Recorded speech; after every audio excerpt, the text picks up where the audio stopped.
Hey guys, what's up? It is Ripe again, back with more revenge stories. If you haven't already, please don't forget to check out my Patreon at patreon.com/ripeyoutube for exclusive Reddit content. Without any further ado, let's dive right into the stories. And the first one is from r/pettyrevenge and it is titled "Won't Let Me Pass You? Okay, wait your turn." I was driving on the interstate a couple of months ago. This is a drive I make quite frequently, so I like to set my cruise control and just go. I am creeping up on a car in the right lane, so I do the responsible thing and move to the left to pass them. Right as I am about level with them, they speed up, and after a mile or so I slow down and just get back over to the right. I'm not gonna worry about passing them since they sped up. Well, apparently they don't know how to set their cruise control, because sure enough, another 3 miles-ish down the road, I am creeping up on them again, so I move over to the left lane to pass them again, and sure enough, they speed up to prevent me from passing them. So now I am kind of annoyed, but I'm not trying to play games on the road, but I am trying to pass this Dumbo. I look ahead and see there is an 18-wheeler ahead on the right in the other guy's lane. I see Dumbo speeding up to get ahead of me now to pass the 18-wheeler, and I kind of snapped. I sped up so he couldn't merge into my lane, and then when I got alongside the 18-wheeler, I slowed down to a comfortable 55 miles per hour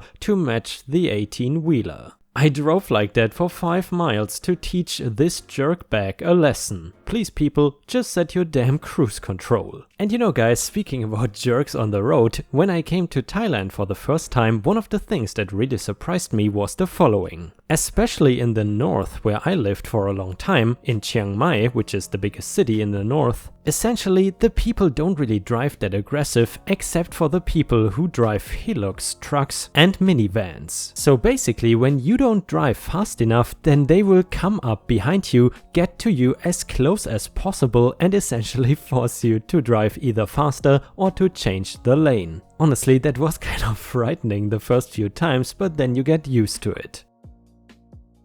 The next one is from r/regularrevenge and it is titled "A Guy Stole My Package and I Got It Back." Just wanted to start off on saying I'm not sure if this would be considered as revenge, but we will see. So I live in a duplex in a nice neighborhood, but the people who live upstairs have some sketchy friends. So naturally I installed a doorbell cam, as I like to order online frequently. Well, the other day I received an early package that I was not expecting to get for another day or so. It was a really busy day in the house too, so I wasn't checking my phone for a couple of hours and I wasn't waiting on a delivery.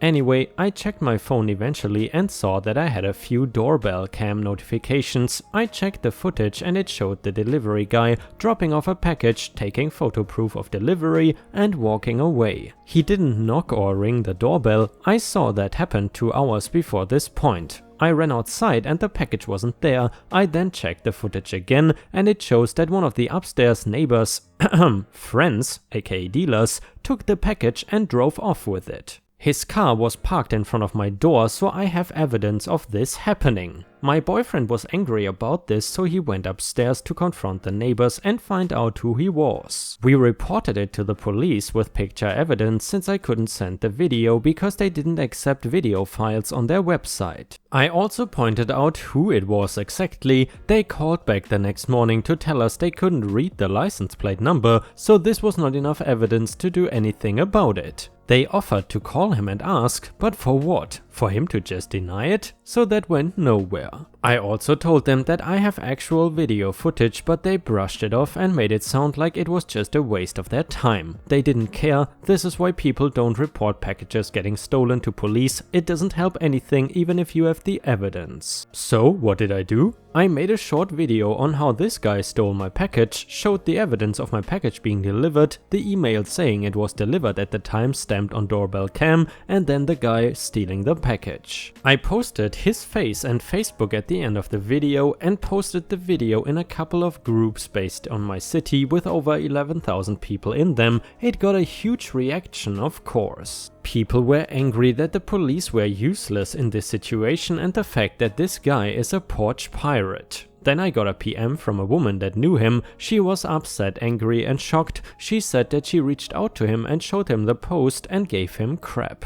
I'm not sure who she was to him, sounded like family. She was sad that he wasn't doing so good again. She made him bring it back right away. So I got my package back within 2 hours of posting that video. I did take it down after I got it and thanked the girl. It is pretty sad that you have to resort to social media instead of the police to get any help like this, quicker too. I had all of the evidence to back it up. When the guy showed up, he looked shook. He really didn't want to be blasted like that, and it sounds like he got in trouble with people around him. The neighbors upstairs probably did too. They had to hear it from my angry boyfriend. He is a big dude. The thief said he felt like a fool and was apologizing and all that. Probably going home to get yelled at more. He has children too. It sounds like he is dealing with some stuff in his life, but it still doesn't give him the right to take other people's things. He got lucky with the police. I am glad I got my package back though. Never thought I would see it again. After I deleted the post, I was thinking maybe blasting him on social media like that and having his family and friends see his face like that would have been worse than the police,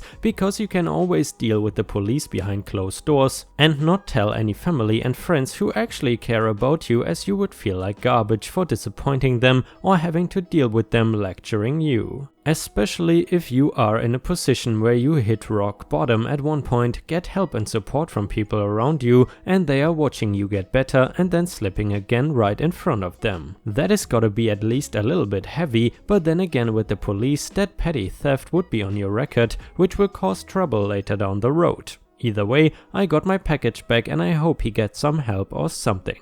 Anyway, I'm not sure if this would be considered revenge or what, because he was definitely humiliated and I got my package back. I hope you enjoyed reading. And guys, if you enjoy the revenge stories, because actually I have not done this format in a long time, then please don't forget to like the video and maybe post some star emojis in the comments to boost my channel. Thank you so much in advance, it really helps me a lot and I appreciate your help.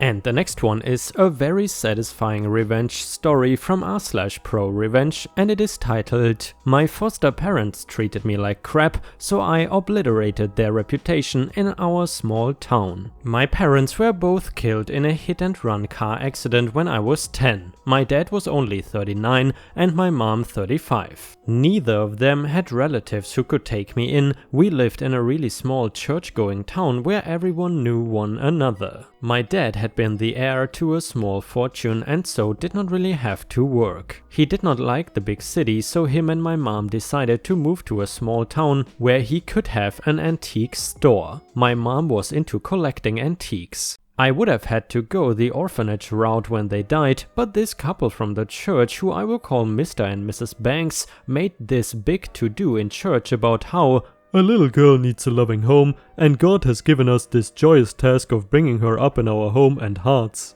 It's been a long time and I don't remember if those were Mrs. Banks' exact words, but they were something cringe-worthy like that. The Banks had their own daughter Kitty, who was a year older than me. That should have meant we would be super good friends, but Kitty had her own thing going and practically ignored me. She was a holier-than-thou type. The Banks received a stipend from the state to take care of me, but they also received checks every month from my dad's estate, which was supposed to take care of me until I was 18. When I did turn 18, I would receive full control of my inheritance. The Banks were not exactly cruel to me, but in private it was clear they were just using me to build up their reputation in town. In front of other people, they would fawn over me in a sick, cotton candy fashion that made me uncomfortable. They would also make Kitty be nice to me in public, which she resented. The Banks would also put on a big show whenever social workers came to check up on me. They would coach me before the lady would come and tell me to praise how godly and wonderful they were.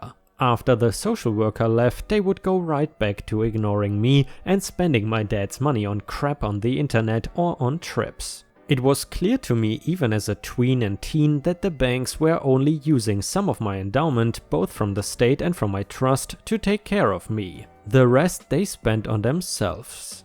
As I grew older, I could see that my foster parents would pretend as though they had great business acumen, and that's why they had more money and could buy a new Volvo. Where I am from, a new Volvo is an event, and take a trip to New York and buy fancy clothes for Kitty. When I was 17, I noticed that my foster parents were stockpiling away my trust fund money to pay for Kitty's tuition to college. Throughout this time, the banks would never outright say so, but would heavily imply that I owed them, and that once I got control of my inheritance, that I should be godly and generous and give them some material compensation for all the work they did to raise me. I think they already got lots of material, especially since Mrs. Banks practically stole all of my mom's antiques from her store and kept them for herself and gave them to Kitty or to her other relatives. One thing my mom never kept at her store was an extremely expensive Baroque-era fine china set, absolutely complete and worth tens of thousands of dollars. Not a replica, but the real deal. So real, Napoleon Bonaparte himself might well have eaten a steak off those plates. Probably not, but you get the point. It was my china set, of course, but Mrs. Banks thought I was an idiot and didn't know that. She would always talk about how this china set will go to Kitty on her wedding day.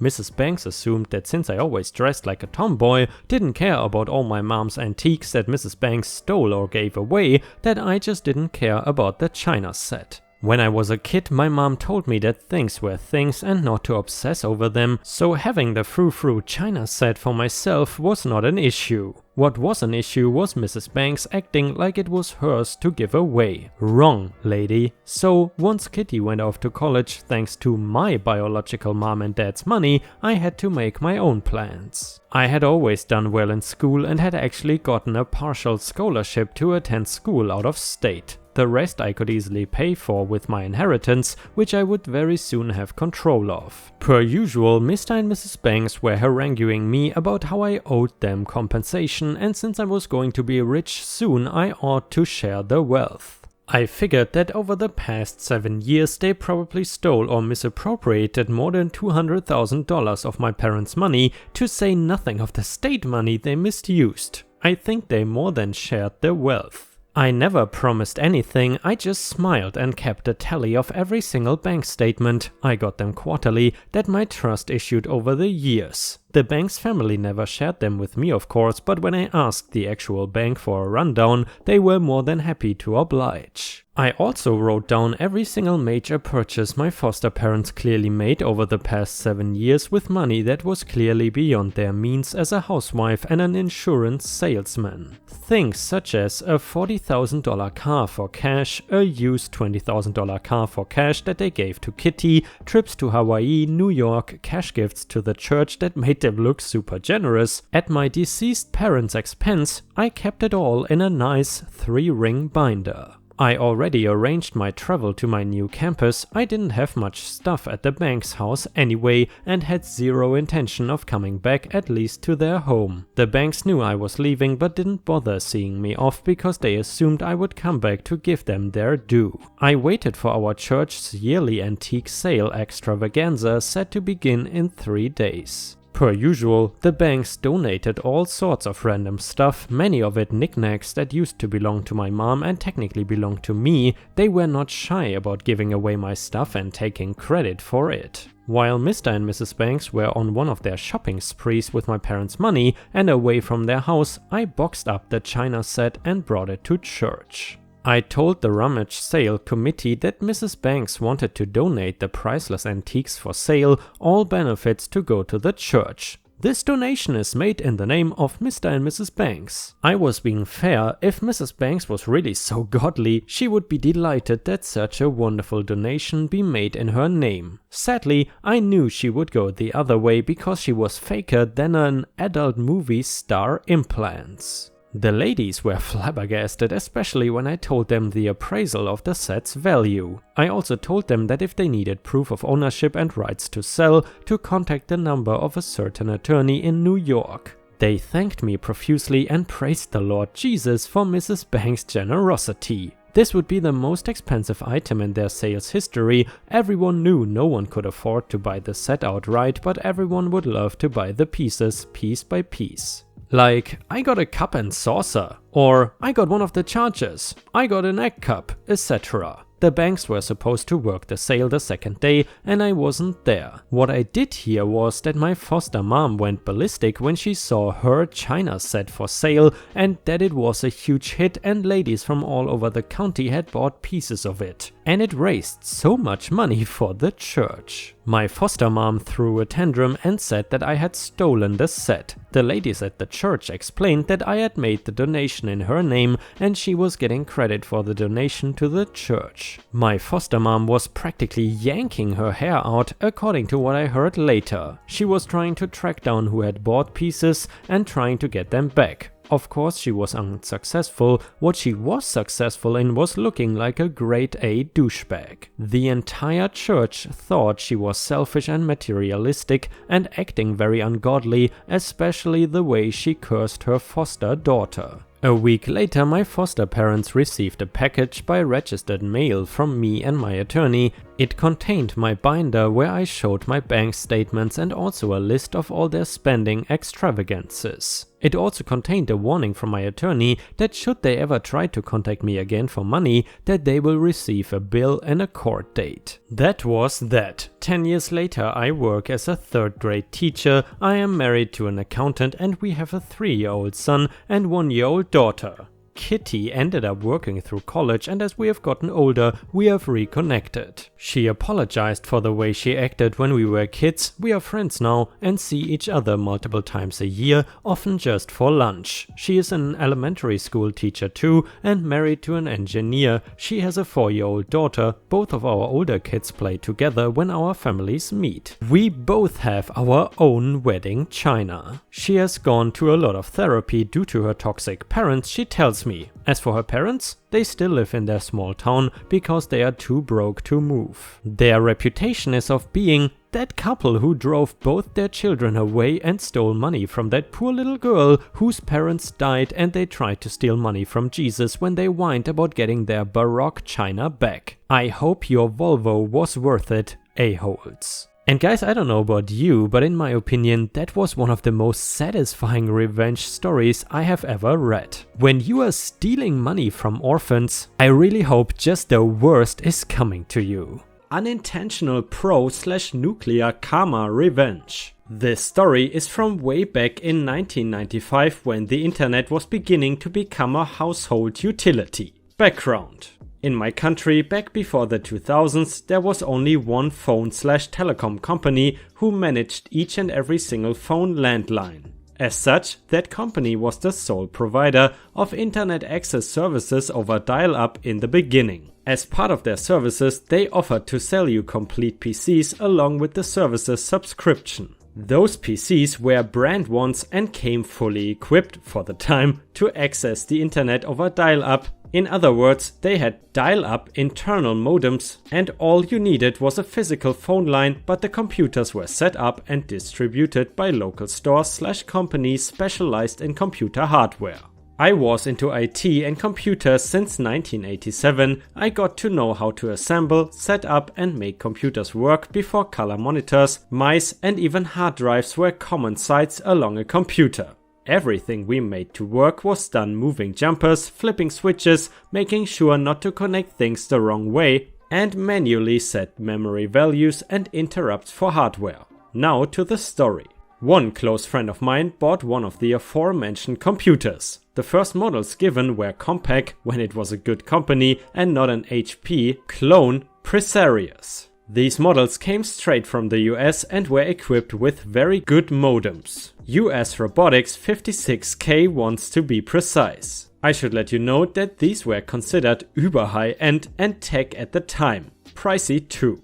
There was a problem with those modems though. The carrier voltage on our country's lines was not enough to transmit data efficiently with the US Robotics modems. That made connections drop, which was bad in those days as any connection attempt counted towards your free monthly call allowance. Be connected partially, connected but could not receive or transmit data, etc. My friend approached me and asked what to do. I told him that I would go with him to the computer distributor and ask them, so he did not lose warranty, to change the modem for a model I knew was suited for our country and that performed well. a Cirrus Logic 56V90 MD5620, which costed a fraction of what the US robotics was. So I went with him to this company, let's call them Comp Inept or CI, to the tech support department and asked for a rep. Once the rep arrived, I asked him to sell us and install the Cirrus modem so my friend could connect.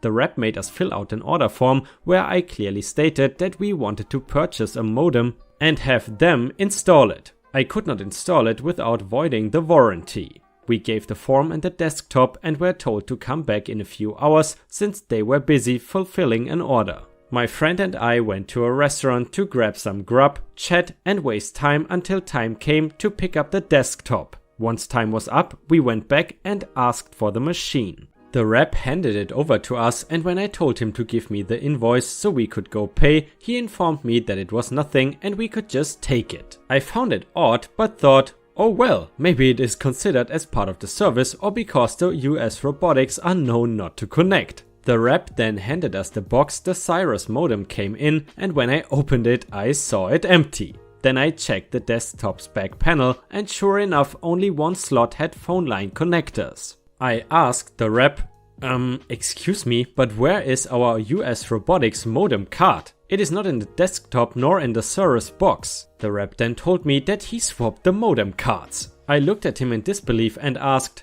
yes, that is what we asked as part of the purchase of the Cirrus modem. Again, where is our US robotics? The rep then blubbered something about the swap being free and began giving some excuse, but I cut him off with, you do know that the work order is for purchasing an additional modem card and the swap service, right? We will pay for the Cirrus modem, but the US robotics is part of our computer and you cannot keep it. Here is where the unintentional pro-revenge/nuclear revenge took place. We continued back and forth with me demanding to see the work order, which I personally filled with a pen and signed it, and the rep saying that what I said was untrue and that I agreed to the swap. What I did not know at the time was that a representative of the telecom company was visiting the facility and that he entered the tech support area I was in to conduct inspection. The telecom rep literally saw me tear into and going full, albeit justified, male Karen on the tech rep, demanding to see a supervisor and the work order be procured for verification. The sales manager came into the tech support area due to the racket and I in no uncertain terms told him that I no longer wanted the Cirrus modem and my US robotics be returned to me because I was not about to let myself be stolen from. The sales manager stared daggers at the tech rep and told him to give me my US robotics back and the invoice for the Cirrus modem and labor. I threatened that if the serial number did not match my computer's parts manifesto, there would be hell to pay. I was given the invoice and our US robotics back with a grumble, and I bet the idiot tech rep thought he could back the US robotics and make some money by flipping it, but I ruined his plans. We ignored the obviously fake apologies from all involved, went to pay for the Cirrus, went out and vowed to never deal with IC ever again. Much later I found out that due to me calling them thieves before the, at the moment, ignored to be present telecom rep, that IC got their contract with them terminated and investigated by the telecom and our equivalent of customer rights enforcement agency. That investigation's results were major fines by the Consumer Protection Agency and a lawsuit by the telecom for all of the customers they literally robbed computer parts from in order to flip them. That was enough to make them go bankrupt statewide and then denounced as a bad business to deal with nationwide, causing them to completely disappear a few years later. Good riddance, since it was a crap company. And guys, unfortunately, we have already reached the end of the video. I hope you enjoyed today's stories, and if you haven't already, please also go to patreon.com/ripeyoutube, where I upload exclusive Reddit videos starting at just $3 a month. This is a great way to support me in case you are interested, and the chance for me to become independent from YouTube revenue. Thank you so much for watching. Please don't forget to subscribe and like the video, and I hope to see you again tomorrow.